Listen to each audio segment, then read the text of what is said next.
Come back in other new video. तो अभी हम आ गए हैं बीए थर्ड ईयर के जियोग्राफी फर्स्ट पेपर के लॉन्ग क्वेश्चन लेकर, जो काफ़ी इम्पोर्टेंट है। तो लॉन्ग क्वेश्चन का जो क्वेश्चन है, भूगोल का अर्थ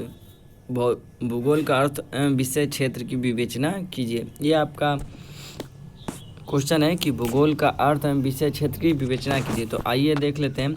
तो हेडिंग है पहला भूगोल का अर्थ। ठीक है, देखिए हेडिंग है भूगोल का अर्थ। तो इसमें क्या है देख लेते हैं। भूगोल का अर्थ, तो भूगोल जियोग्राफी शब्द का नाम एवं उसकी प्राथमिक स्तर पर व्याख्या करने का श्रेय यूनान वासियों को है। प्रारंभ में भूगोल सामाजिक शास्त्रों यानी सोशल साइंस का ही एक भाग था। धीरे धीरे इस विषय को विकसित करने में अनेक यूनानी एवं रोमन कालीन विद्वानों ने योगदान दिया। अरब भूगोलवेताओं ने भी पूर्व मध्यकाल में भूगोल की कुछ शाखाओं का विकास किया। भूगोल या जियोग्राफी दो यूनानी शब्दों से मिलकर बना है।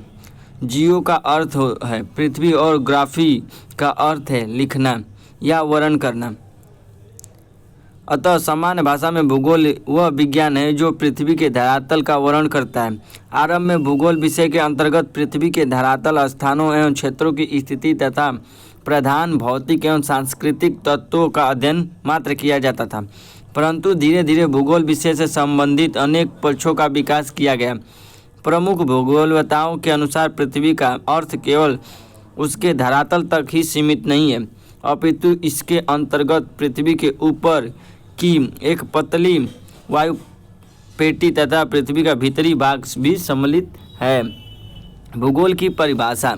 ठीक है, तो भूगोल की परिभाषा। भूगोल को समय समय पर विद्वानों ने अनेक प्रकार से परिभाषित किया है। प्रसिद्ध रोमन विद्वान स्ट्रेबो ने भूगोल की परिभाषा इन शब्दों में दी है। भूगोल समको स्थल एवं महासागरों में बसने वाले जीवों के बारे में ज्ञान करने के साथ साथ विविध लक्षणों वाली पृथ्वी की विशेषताओं को समझता है। इसी काल के प्रसिद्ध ग्रीक विद्वान टालमी ने भूगोल की परिभाषा देते हुए लिखा, भूगोल वो अभ्याम विज्ञान है जो पृथ्वी की झलक स्वर्ग में देखता है। Geography is the symbol science that sees the reflection of the earth. ठीक है, अतः टालमी के अनुसार भूगोल में बसे हुए भागों के अध्ययन के साथ पृथ्वी एवं ब्रह्मांड के आपसी संबंध भी अध्ययन किया जाता है। प्राचीन चीर समस्त काल में भूगोल के अध्ययन के अंतर्गत पृथ्वी के विविध जल व स्थल खंडों, जल स्थल सीमा क्षेत्रों के प्राकृतिक भूदृश्य, यावली, मानवीय बसाव, सभी प्रकार के मार्गों, व्यवसाय बसी हुई है। पृथ्वी का विस्तृत, उसके लक्षण आदि का अध्ययन किया जाता है। 17वीं शताब्दी में वारेनियस ने भूगोल की परिभाषा इस प्रकार प्रस्तुत की गई, भूगोल पृथ्वी की सतह को अध्ययन का केंद्र मानकर उसे समझाने वाली विद्या है। इसके अंतर्गत जलवायु, धरातलीय लक्षण एवं जल, मरुभूमि, खनिज एवं पशु व भूतल पर बसे मानव जैसे तत्वों का निरीक्षण एवं वर्णन होता है। वारेनियस ने सर्वप्रथम पृथ्वी के मानवीय पक्षों को भूगोल के अंतर्गत सम्मिलित किया। अगली 2 शताब्दी भूगोल के विकास के लिए अधिक महत्वपूर्ण रही। 18वीं शताब्दी के उत्तरार्ध में भूगोल विषय के संबंध में काट और रिएटर के योगदान से इस विषय का नवीन स्तर पर क्रमबद्ध एवं तथ्यात्मक विकास हुआ।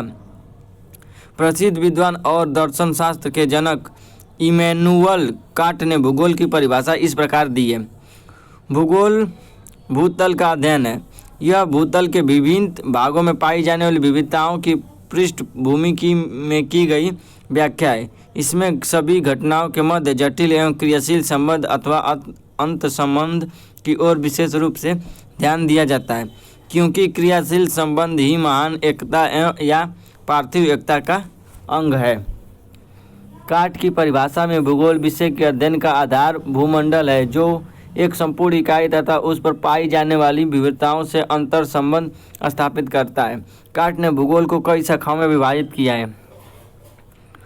हमबोल्ट ने भूगोल की परिभाषा देते हुए लिखा है, भूगोल अध्ययन से संबंधित विद्या है।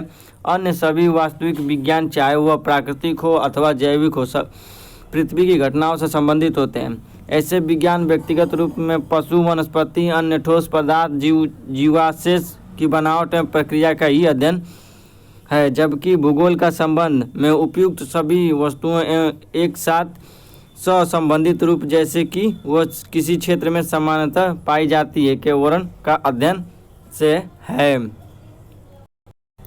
प्रसिद्ध फ्रांसीसी भूगोलवेत्ता विडाल डी ला ब्लास ने भूगोल की परिभाषा निम्न प्रकार से दी है, भूगोल स्थानों का विज्ञान है, न कि मानव का ऐतिहासिक घटना के प्रति इस विज्ञान की रुचि वहीं तक है जहाँ तक इसका संबंध किसी देश में घटित घटनाओं से होता है।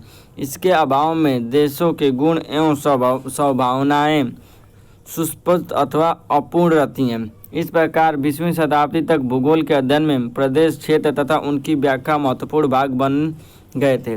मानव स्थान और स्थानिक अध्ययन की महत्ता को स्वीकार किया गया। 20वीं शताब्दी में प्रसिद्ध जर्मन विद्वान हैटनर भूगोल को एक क्षेत्र का विवरण विज्ञान माना है और भूगोल की परिभाषा देते हुए लिखा है, भूगोल एक क्षेत्र विवरण विज्ञान है। अमेरिकन भूगोलवेत्ता हार्टसन ने सर्वप्रथम 1939 में नेचर इन जियोग्राफी नामक अपनी पुस्तक और उसके पास 1959 में perspectives on nature of geography में भूगोल की इस प्रकार परिभाषित किया है, भूतल के विविधता रूपी लक्षणों का शुद्ध, व्यवस्थित एवं तर्कपूर्ण विवरण एवं व्याख्या करना ही भूगोल का लक्ष्य है।